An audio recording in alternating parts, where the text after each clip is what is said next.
Thank you. I first spoke here in 1961, and I have mixed feelings about the press, as everybody does, but you are the most wonderful audience because you eat lunch faster than any group that I have ever talked to. I mean, it is such a joy. It's just over like that. And we can get down to the really serious stuff about Monica and Kathleen's correspondence, to really important subjects. But before we get to that, I planned just a little foreplay here about the origins of the American empire and the meaning of the Cold War, how it started, who started it, who benefited. Because here we are at the 20th century, and the second Christian millennium are heading hand in hand for the exit. Personally, I thought they'd never go without taking us with them.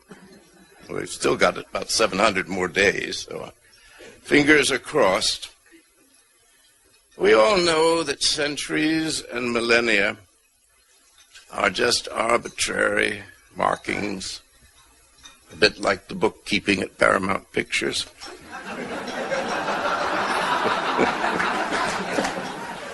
I see some of you have made movie sales. But symbolically, they mean a lot to those who are interested in why we are today what we are and doing what we are doing. This goes particularly for the one indisposable, or did the president say indispensable, nation on earth, and the last self-styled global empire loaded down with nukes, bases, and debts. I should note here that I have now lived through nearly 3/4 of this century. I enlisted in the Army of the United States at 17, went to the Pacific, did nothing useful. I was just there, as Richard M. Nixon used to say, when the bombs were falling.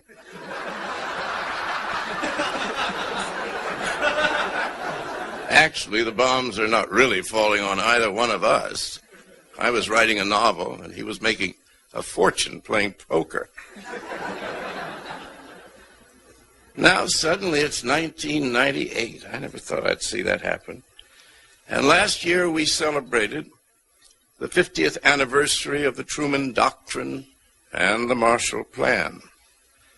Also, more ominously, last July 26 was the 50th anniversary of the National Security Act that, without any national debate or the people's consent, replaced the old American Republic with a national security state very much in the global empire business, which explains, but first let us get into the time machine.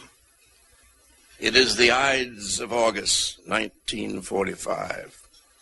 Germany and Japan have surrendered, and some 13 million Americans are headed home to enjoy, well, the bottom line was always being alive.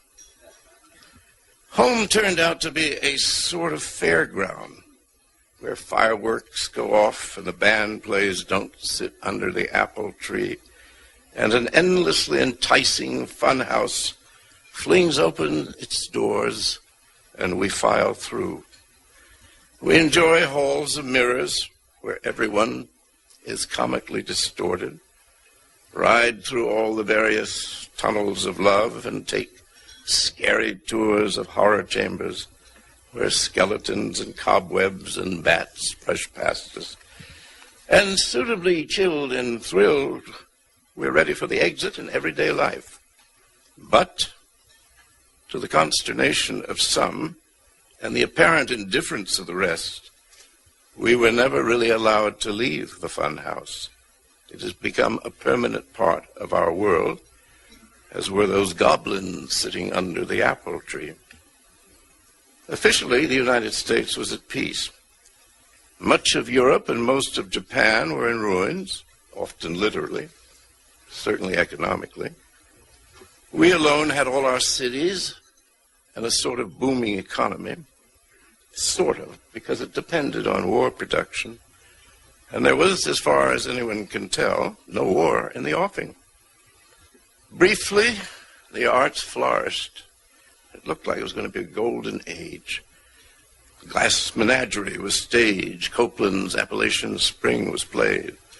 A film called The Lost Weekend, not a bad title for what we'd gone through, won an Academy Award, and the as yet unexiled Richard Wright published a much-admired work, Black Boy.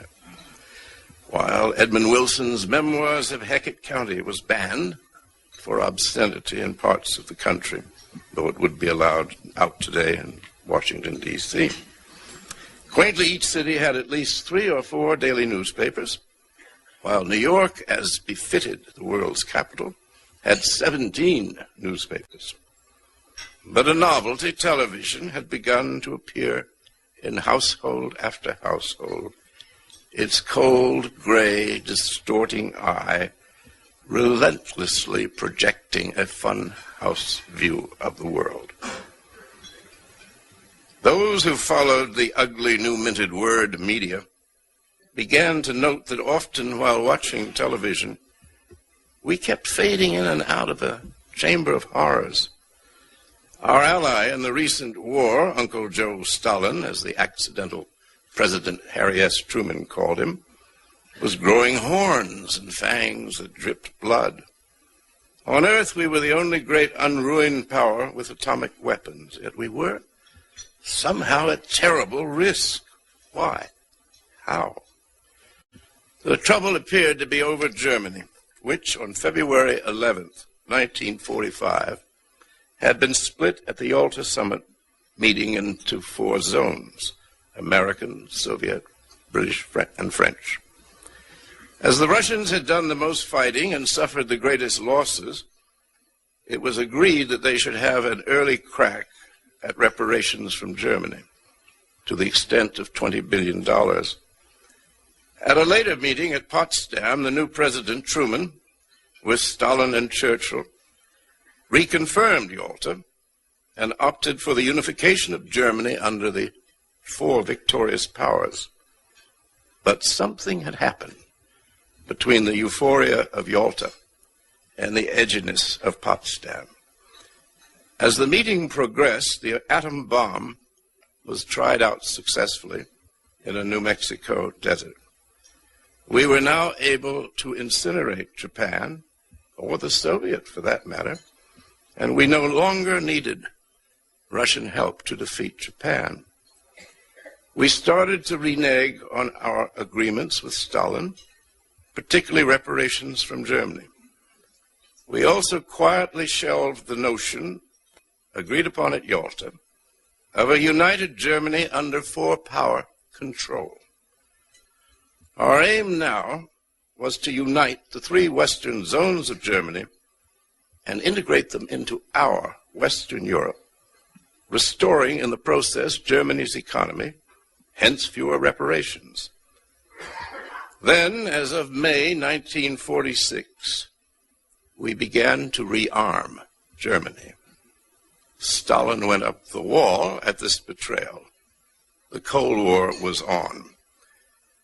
At home, the media was beginning to prepare the attentive few for disappointment. Suddenly, we were faced with the highest personal income taxes in American history to pay for more and more weapons, among them the world killer hydrogen bomb. Why? Because the Russians were coming. No one knew quite why they were coming or with what. Weren't they still burying 20 million dead? Official explanations for all this made very little sense. But then, as Truman's Secretary of State, Dean Acheson, merrily observed, in the State Department, we used to discuss how much time that mythical average American citizen put in each day listening, reading, and arguing about the world outside his country. It seemed to us that 10 minutes a day would be a high average. So why bore the people? Secret bipartisan government is best for what, after all, is or should be a society of docile workers, enthusiastic consumers, obedient soldiers who will believe just about anything for at least 10 minutes. The national security state, the NATO alliance, the 40 years Cold War were all created without the consent, much less the advice of the American people.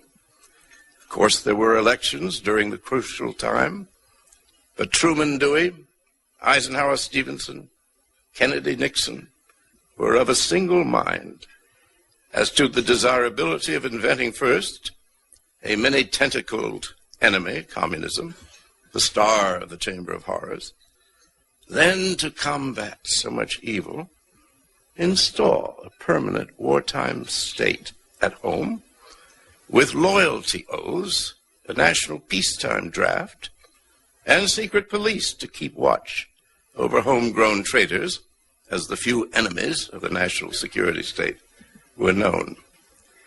Then followed 40 years of mindless wars which created a debt of $5 trillion that hugely benefited aerospace and firms like General Electric, whose longtime TV spokesman, Ronald Reagan, was eventually retired to the White House.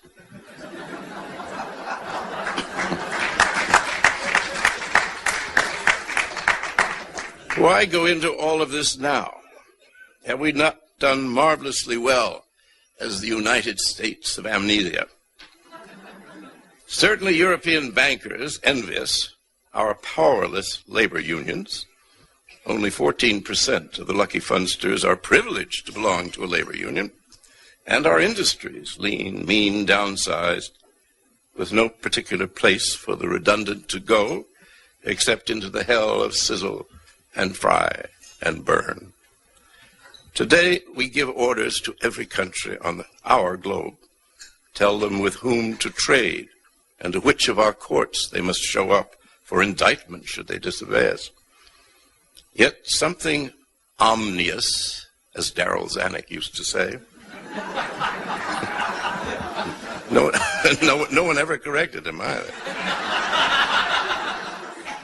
Something really omnious is happening. We have come to what Tennessee Williams once called a moon of pause. When I asked him, what on earth does that mean, Tennessee? It is, he said loftily, the actual Greek translation of menopause. I said that the word moon did not come from menses, Latin, not Greek, for month. Then what, he asked suspiciously, is the Latin for moon?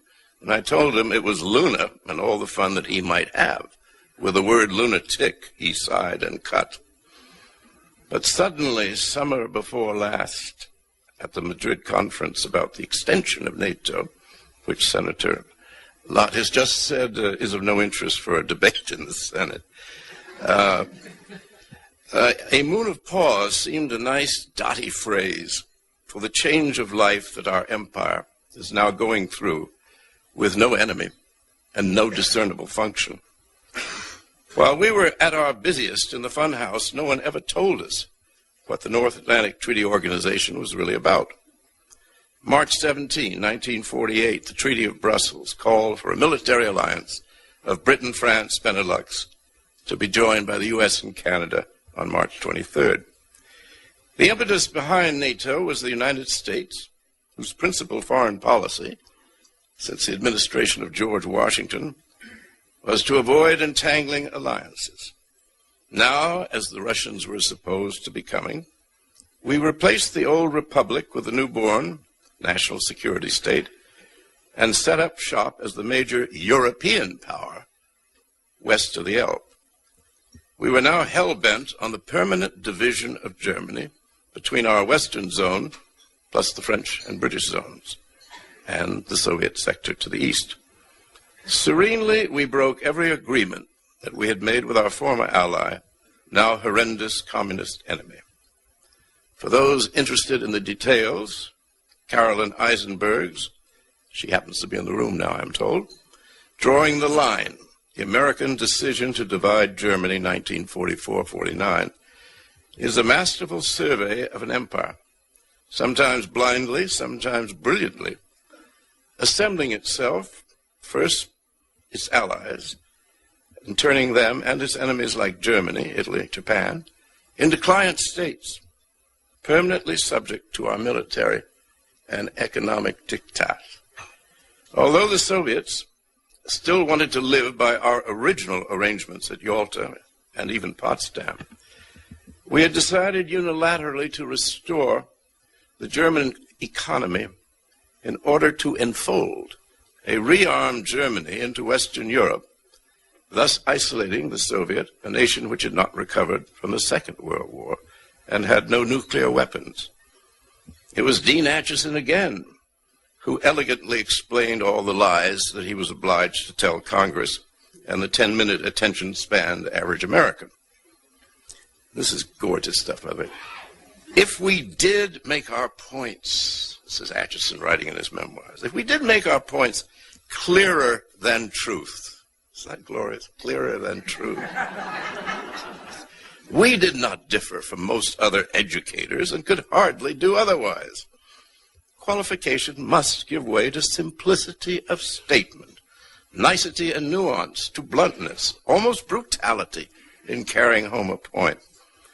Thus were two generations of Americans conditioned by their overlords so that at the word communism, there is a Pavlovian reflex as the brain goes totally dead.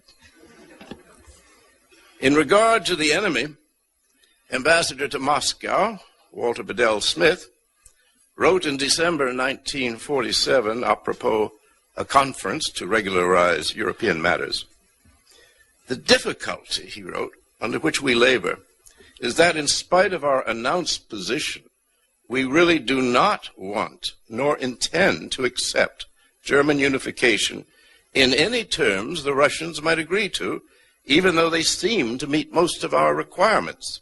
This is higher diplomacy.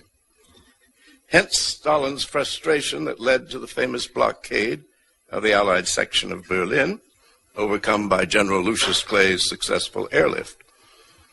As Eisenberg writes, with the inception of the Berlin blockade, President Truman articulated a simple story that featured the Russians trampling the wartime agreements in their ruthless grab for the former German capital. The president did not explain that the United States had abandoned Yalta and Potsdam, that it was pushing the formation of a West German state against the misgivings of many Europeans, and that the Soviets had launched the blockade to prevent partition. This was funhouse politics at its most tragical. The case for an American world empire was never properly argued since the debate, what little there was, centered on the alleged desire of the Soviet Union to conquer the whole world, just as Hitler and the Nazis were trying to do until stopped in 1945. On March 12, 1947, Truman addressed Congress to proclaim what would be known as the Truman Doctrine, in which he targeted our ally of 2 years earlier as the enemy. The subject at hand was a civil war in Greece, supposedly directed by the Soviet. We could not tolerate this as suddenly, this is his quotation, "The policy of the United States is to support free peoples who are resisting attempted suppression of personal freedom." Thus Truman made the entire world the specific business of the United States. Although Greek insurgents were getting some help from Bulgaria and Yugoslavia, the Soviet gave none. Russia stayed out. They still hoped that the British, whose business Greece had been, would keep order. But as Britain had neither the resources nor the will, they called on the U.S. to step in. Behind the usual closed doors, Acheson was stirring up Congress with Iago-like intensity. Russian pressure of some sort, he said, has brought the Balkans to the point where a highly possible Soviet breakthrough might open 3 continents to Soviet penetration. Senators gasped, grew pale, wondered how to get more defense contracts into their states. Of the major politicians, only former Vice President Henry Wallace dared answer Truman's clearer-than-truth version of history. Wallace said yesterday, March 12th, 1947, marked a turning point in American history, for it is not a Greek crisis that we face. It is an American crisis. Yesterday, President Truman proposed, in effect, that America police Russia's every border. There is no regime too reactionary for us, provided it stands in Russia's expansionist path. There is no country too remote to serve as the scene of a contest which may widen until it becomes a world war. 9 days after Truman declared war on communism, he installed a federal loyalty oath program. All government employees must now swear allegiance to the new order. Henry Wallace struck again. The President's executive order creates a master index of public servants, from the janitor in the village post office to the cabinet members. They are to be sifted and tested and watched and appraised. Truman was nervously aware that many regarded Wallace as true heir to Roosevelt's New Deal. Wallace was also likely to enter the presidential race of 1948. Truman now left truth behind in the dust. Here's his quote: "The attempt of Lenin, Trotsky, Stalin et al. To fool the world and the American Crackpots Association, represented by Joe Davies, Henry Wallace, Claude Pepper, and the actors and artists in immoral Greenwich Village. It's just like Hitler's and Mussolini's so-called socialist states. Give them hell, Harry." In the wake of Truman's cuckoo-like emergence from the old-fashioned closet of the American Republic, a new American state was being born in order to save the nation and the great globe itself from communism. The nature of this militarized state was from the beginning beyond rational debate. Characteristically, Truman and Atchison insisted on closed hearings of the Senate Committee on Foreign Relations. These matters were too important to share with a people whose spare 10 minutes was now more and more filling up with television. The media spoke with a single voice. Time Life publisher Henry Luce said it loudest: "God has founded America as a global beacon of freedom." He once said to me, "The great task for the United States in the American century is the Christianization of China." I remember thinking then we were really in trouble. It's before I knew this background, which is now coming out. Dissenters like Wallace were labeled communists and ceased to engage meaningfully in public life. An ancestral voice in his own time, he spoke on May 21st, 1947. "Today, in blind fear of communism, we are turning aside from the United Nations.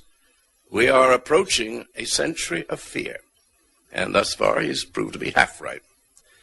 On July 26, 1947, Congress enacted the National Security Act, which created the National Security Council, still going strong, and the Central Intelligence Agency, still apparently going over a cliff as the result of decades of bad intelligence, not to mention all those cheery traitors for whom the country club at Langley, Virginia was once an impenetrable cover.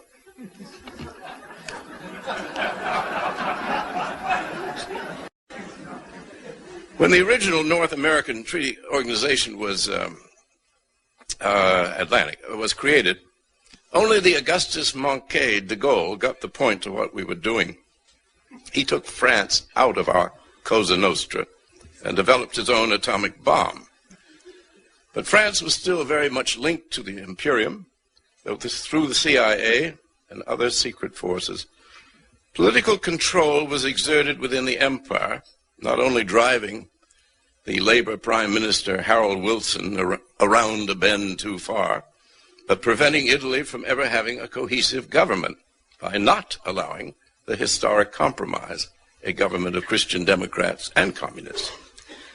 The Soviet, always reactive, promptly cracked down on their client states, Czechoslovakia, Hungary, East Germany, and a wall went up in Berlin to spite their face, not ours. From 1950 to 1990, Europe was dangerously divided and armed to the teeth. But as American producers of weapons were never richer, all was well with their world. At Yalta, Roosevelt wanted to break up the European colonial empires, particularly that of the French. Of Indochina, FDR said, France has milked it for 100 years. For the time being, he proposed a UN trusteeship. Then he died. Unlike Roosevelt, Truman was not a philatelist. Had he been a stamp collector, he might have known where the various countries in the world were and who lived in them. Like every good American, he knew he hated communism. He also hated socialism, which may or may not have been the same thing. No one was ever quite sure. Yet as early as the American election of 1848, socialism, imported by comical German immigrants with noses always in books, was an ominous specter, calculated to enrage a raw capitalist society with labor unions, health care, and other devil's work, still being fiercely resisted a century and a half later. In 1946, when Ho Chi Minh asked the United States to take Indochina under its wing, Truman said, "No way, you're some kind of Fu Manchu communist, the worst." In August 1945, Truman told de Gaulle that the French could return to Indochina. We were no longer FDR anti-imperialists. As Ho had his Northern Republic, the French installed Bao Dai in the south. February 1st, 1950, the State Department, of all places, came to this extraordinary conclusion. This is their report. The choice confronting the United States is to support the French in Indochina or face the extension of communism over the remainder of the continental area of Southeast Asia and possibly further westward. Thus, without shepherds or even a napalm star, the domino theory was born in a humble State Department manger. On May 8, 1950, Acheson recommended economic and military aid to the French in Vietnam. By 1955, the U.S. was paying 40% of the French cost of that war. For a quarter century, the United States was to fight in Vietnam because our ignorant leaders and their sharp-eyed financiers never realized that the game is not dominoes, but chess. Happily, nothing ever stays the same. During the last days of the waning moon, a haphazard Western European Economic Union has been cobbled together.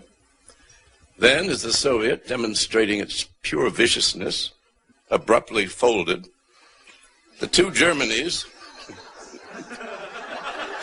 leaving us high and dry and petulant, the two Germanys that we had so painstakingly kept apart reunited. Washington was suddenly adrift, and in the sky the moon of empire paused. Neither Reagan nor Bush had much knowledge of history or geography. Nevertheless, orders still kept coming from the White House. But they were less and less heeded because everyone knew that the Oval One had a bank overdraft of $5 trillion, and he could no longer give presents to good clients or wage war without first passing the hat to the Germans and the Japanese, as he was obliged to do when Ted Turner had his light show for CNN in the Persian Gulf.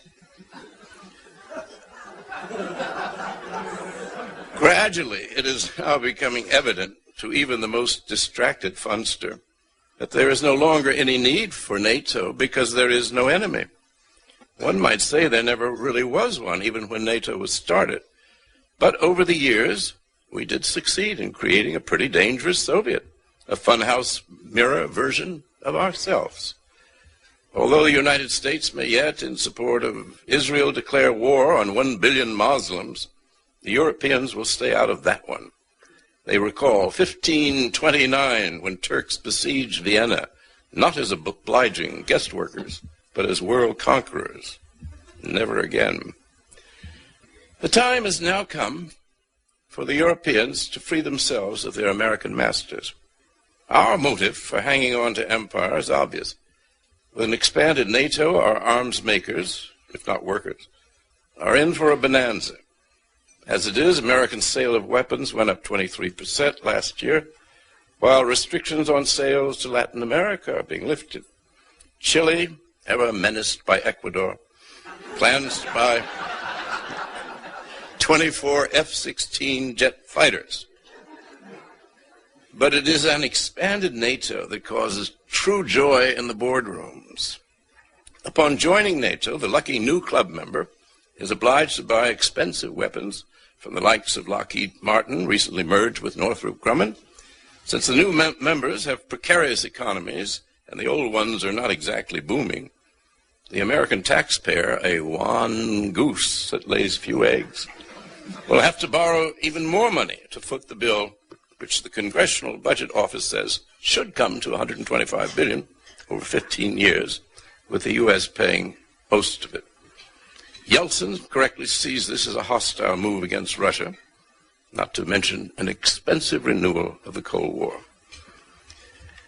There comes a moment when empires cease to exert energy and become symbolic or existential, as we used to say back in the 40s. The current wrangling over NATO demonstrates what a quandary a symbolic empire is in when it wants to maintain its view of itself at home and abroad, and yet lacks the mind, much less the resources, to impose its hegemony upon its former client states. Happily, in the absence of money and common will, nothing much will probably happen. Meanwhile, there's a new and better world ready to be born. The optimum economic unit in the world is now the city-state. Thanks to technology, everyone knows or can know something about everyone else on the planet. The message now pounding in over the internet is the irrelevancy, not to mention the sheer danger of the traditional nation-state, much less empire. Currently, the warlord bankers at Peking are tolerating not only vigorous semi-autonomies like Shanghai, but they are enjoying Hong Kong for the present. We may not like the way Singapore is run, though we seem to be imitating their politics by suing in the courts our political enemies, thus breaking them. But it is, relatively speaking, a greater commercial success, perhaps even than the United States. In the next century, barring accident, the common euro market will evolve not so much into a union of ancient blood-stained states as a mosaic of homogeneous regions like the Spanish-French Basques, or city-states like Milan, each loosely linked in trade with a clearinghouse information center at Brussels. They would orchestrate finance and trade and the policing of cartels. Basques, Bretons, Walloons, Scots, who want to be rid of onerous nation-states, should be let to go in order to pursue and even, why not, overtake happiness, the goal, or so we Americans have always pretended to believe, of the human enterprise. So on that predictably sententious American note, I am tempted to enjoin the movers and shakers of this world to recall the Greek doctor's oath, above all, do no harm. Hippocrates also wrote, and this goes for the moved and the shaken of the world, life is short, but the art is long, the opportunity fleeting, the experiment perilous, the judgment difficult.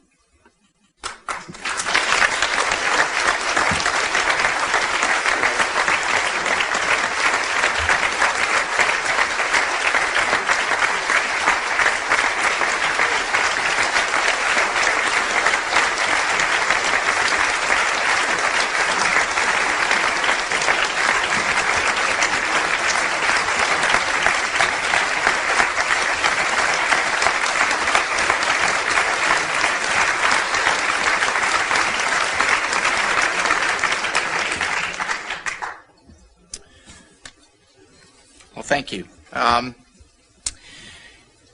If Stalin were as benign as you say, then did the Gulag not exist? Were there no purges?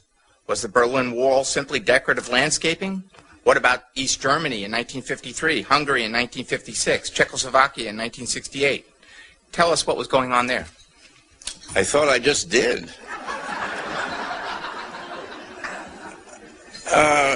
Never excuse your own faults by pointing to other people's.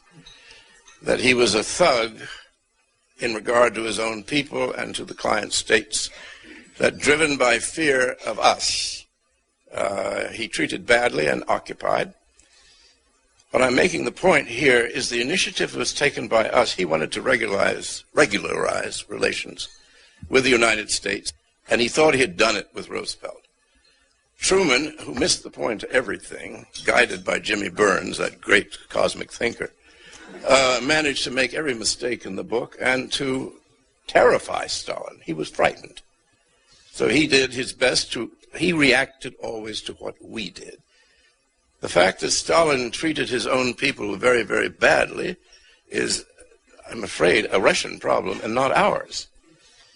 We are not in the business of correcting all the governments on earth. We can't do our own, so why should we do Russia's for them? So I think it's fairly clear I'm saying what happened, that we had this terrible 40 years. Your cousin, Vice President Al Gore, has been a willing, even eager advocate of the national security state for many years. What do you think?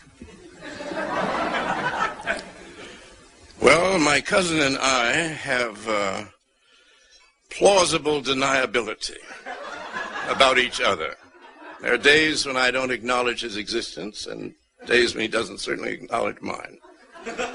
He is a perfectly standard Southern Defense Department senator in the Senate.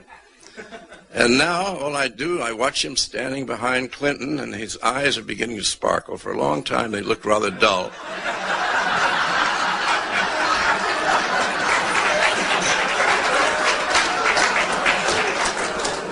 And if you notice him, there are times when, I worry about Clinton because Albert is getting closer and closer. He's going to bite one day. He just has a vampire look in his eye. And suddenly there'll be a new administration right on camera. I don't think that administration will be any different from Herbert Hoover, Harry Truman, you name it. Grover Cleveland. No, Grover Cleveland was pretty good about labor unions.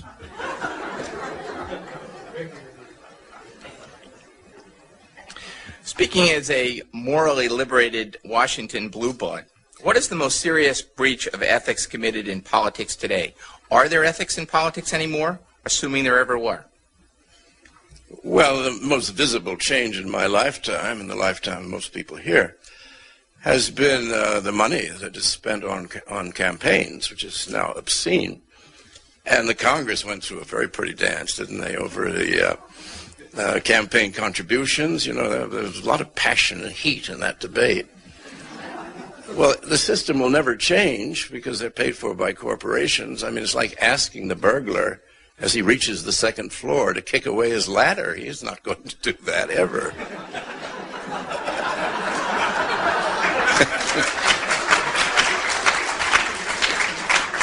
If I were optimistic, I would propose civil war, but I'm not going to.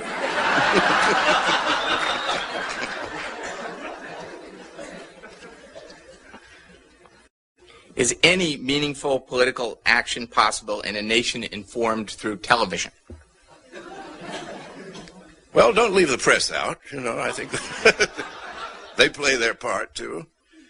I don't know that you can ever learn much from television because it's so spotty. And also, you're not supposed to look into a pulsing light, which is television. It's very bad for your brain immediately goes from alpha waves, which is when you're really thinking, to beta waves, when your mind is sort of resting. And I don't know about you, it may just be, and now that I'm in the springtime of my senility, it may well be my brain is going, but simultaneously I find I often don't understand what they say. They're speaking quite clearly, and I'm one sentence behind. Then I fall 2 sentences behind. Then it gets very surrealist. No, I don't think it's an ideal method of information, but we don't have any alternative. You said that the nation-state will be replaced by the city-state. Isn't the new unit of power really the multinational corporation? Well, that's certainly true. The multinational, you know, in the old days, by old days, 30, 40 years ago, something like 45% of the revenues of the U.S. government came from the taxpayers, income tax. And about 45% came from taxes on corporate profits. 45% still comes from us, and the corporations contribute about 10%. That is why people are paid money by corporations to go to Congress to make special legislation. It's all perfectly legal, so that they don't have to pay tax. So they make no contribution, and the people make a considerable one. That is one of the problems that would have to be addressed at some point. How you curb them, I don't know. You can't find them. I did a piece a few years ago on ITT, and well, they paid no tax in America on a couple $2 billion profits. And I was told that you can't really find them. If you send a postcard to Zurich, you might get an answer, but then again, you know, they're traveling all the time. They're vacationing. ITT is probably in Hawaii now, you know, and under an assumed name. So I don't quite know how you trap them, but I certainly would like to.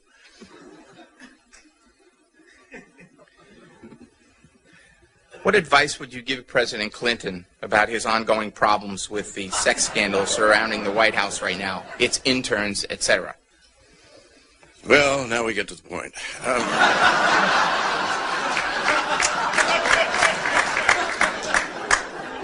Thought you'd never ask.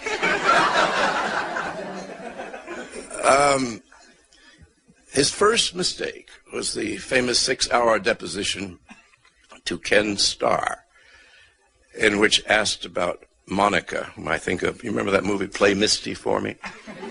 Well, there's a girl in there who tries to kill Clint Eastwood, who's a disc jockey. She's mad, and looks not unlike Monica.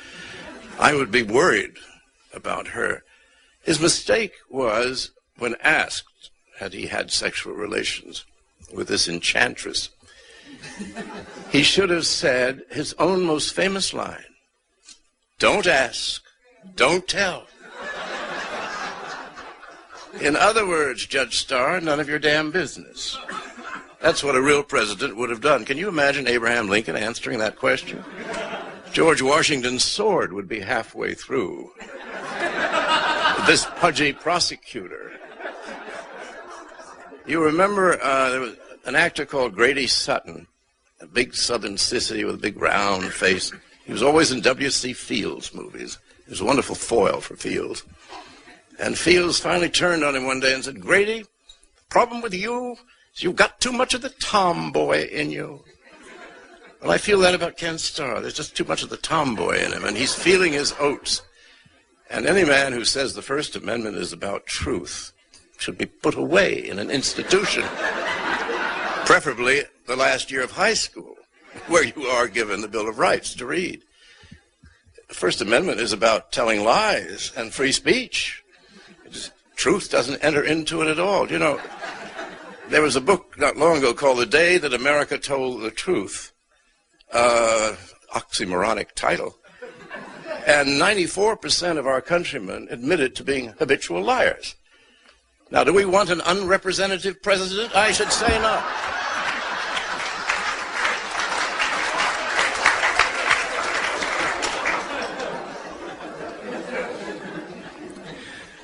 Mr. Vidal, you write very readable novels.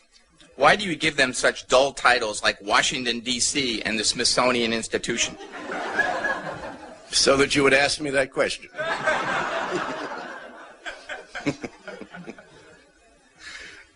Who is providing the world's intellectual leadership these days, if any? I see nothing discernible on any horizon that I have addressed my eye to. I'm told in Latvia there are a couple of very bright guys.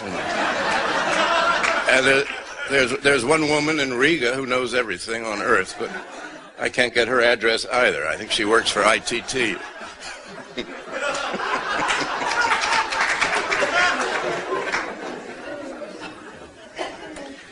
Who is your favorite author? Oh. In my lifetime, the only writer I wholeheartedly admired was Italo Calvino, an Italian writer. Further deponent saith not. Well, before I ask our final question, I have some things here for you. I think mug. Well, no, two of these things we've already seen before. One is a certificate of appreciation for appearing today. Thank you. One is our own history, the National Press Club's 90th anniversary history, which I hope you'll curl up with on the sofa. Yes. And you can put this on at the family homestead in Italy. Tupperware. That's why I come here. And for our last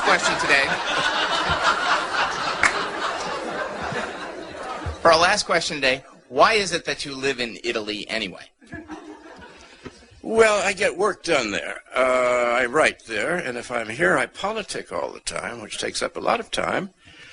But I also have a house in the Hollywood Hills. So, arguably, I don't live in America at all.